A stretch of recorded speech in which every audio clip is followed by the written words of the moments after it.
Okay, వచ్చిన వాళ్ళందరినీ జాగ్రత్తగా చూసుకోండి.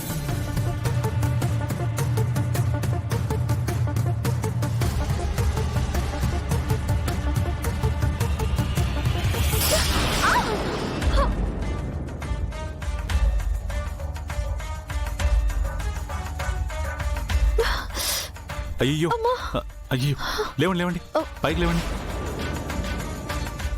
జాగ్రత్త అండి, చూసుకోవాలి కదండి.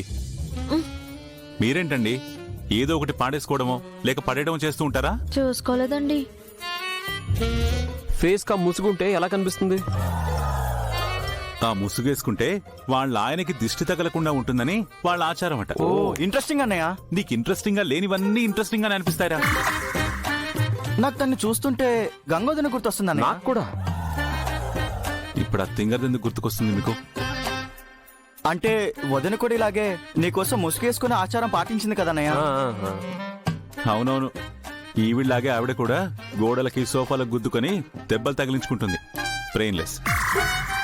ఒక్క పని కూడా తిన్నగా చేయదు. ఏదొద్దంటే అదే చేస్తుంది. కామ్గా ఉండమంటే గోల గోల చేస్తుంది. కిచెన్లోకి వెళ్ళొద్దంటే వంట చేస్తానంటుంది. రన్నింగ్లు జాగింగ్లు చేయమంటే చేయదు, కానీ మంచం పక్కన కూర్చొని తినమంటే బాగా తింటుంది. ఇప్పుడు గాని తను ఇక్కడ ఉండుంటే సగం ఫుడ్ ఐటమ్స్ తనే తినుండేదిరా. తిండి నిద్రలో మాత్రం కుంభకర్ణుడికి కజిన్ సిస్టర్. అన్నయ్య వాటర్ ఏమన్నా తాగుతావా?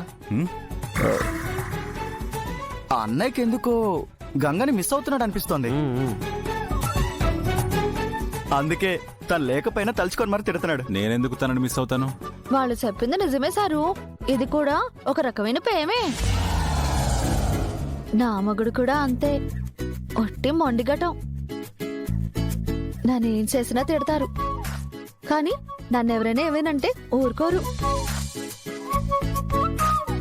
నన్ను తెలివి తక్కువ దాన్ని అంటారు, కానీ నన్ను చేసే పనులన్నీ కూడా మెచ్చుకుంటారు. నన్ను మాట్లాడితే చిరాకు అంటారు, మాట్లాడకపోతే పొద్దు పోదు అంటారు. సేమ్ టు సేమ్ నీలాగే అన్నయ్య. నేనే నీలాగా పెళ్ళం కొంగు పట్టుకుని తిరిగే రకం కాదు. మీరేంటి వంట చేయకుండా ఇక్కడ మాతో మీటింగ్ పెట్టారు? వెళ్ళి మీ పని మీరు చూసుకోండి. నా వంట ఎప్పుడో అయిపోయింది సారు, భలే కుదిరింది. మీరు టేస్ట్ చేస్తారా? నేను తింటాను. ఏయ్, నీకు నేను తినిపించాల్సినవి చాలా ఉన్నాయిరా. పద తినిపిస్తాను. ప్లీజ్ అన్నయ్య. పద. వద్దన్నయ్య. నువ్వు కూడా రా. అన్నయ్య.